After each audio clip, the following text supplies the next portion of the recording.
Hi, today is an update on the Wacky Lap Blanket.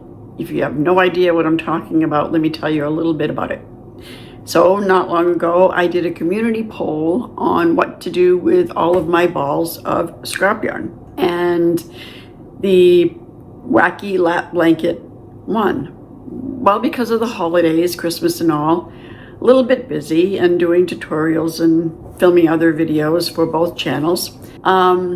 I kind of got a little bit of a late start on it, but when I did start it, I had a little bit of a difficult time deciding what stitch to use.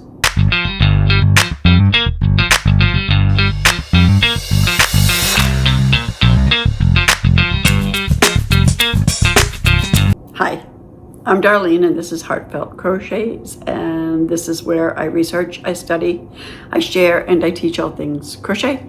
If at the end of this video you have liked it, please subscribe, give me a thumbs up, and don't forget to hit that notification bell. I went through 4 different stitches before I finally decided which one I wanted to use.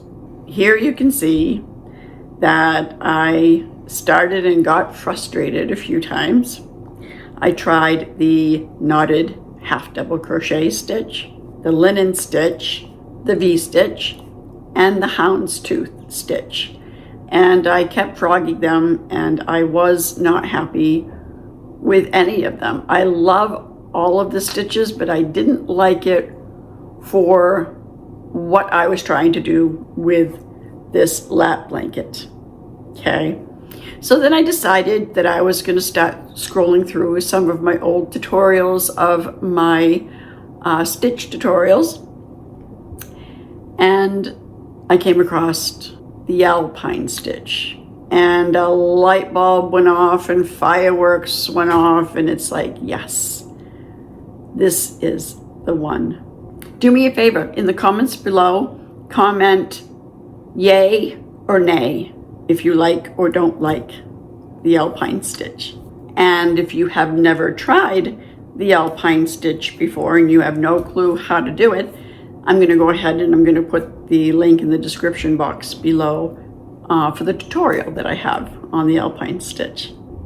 So, as you can see here, I was rolling right along with the Alpine stitch, and each row I was changing colors, and then it dawned on me that that wasn't going to work because it wasn't going to look very wacky at all. It was just going to end up looking very uniform.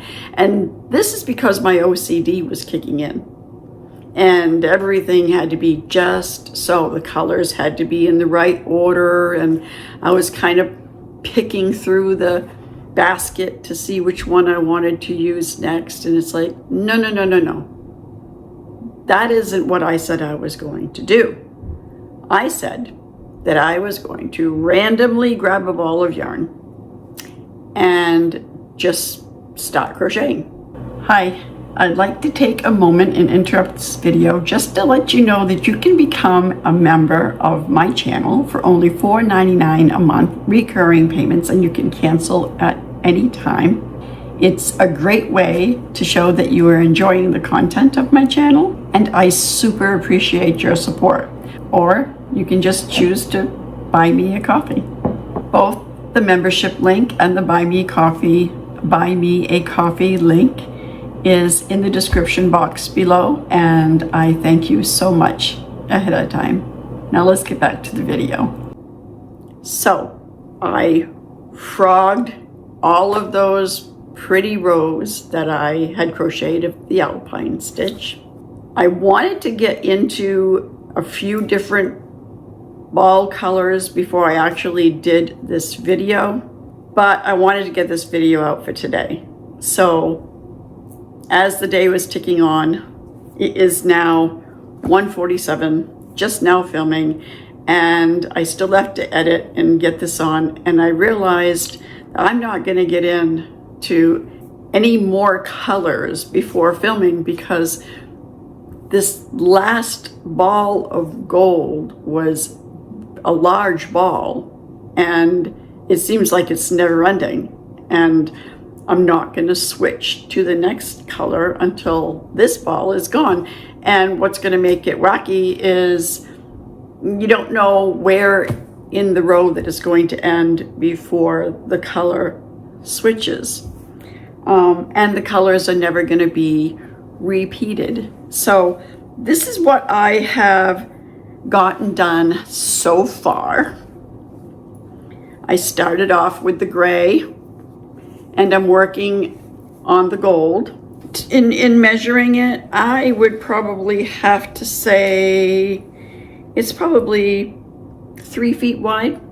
A good yardstick. Okay, and just so you can try to picture this, the next ball that I'm going for is the purple. So it's gray and the yellow and it's purple, and I'm going for this color because this is the next one that is sitting in my basket that I can just grab. Now, see this Alpine stitch? Beautiful. And on the back side, it's flat. Front side is the stitch. Perfect for this blanket. I can't wait until I get further in so that you can see what it looks like. So that's the update on my lap blanket and what was going on with that. Until next time, bye.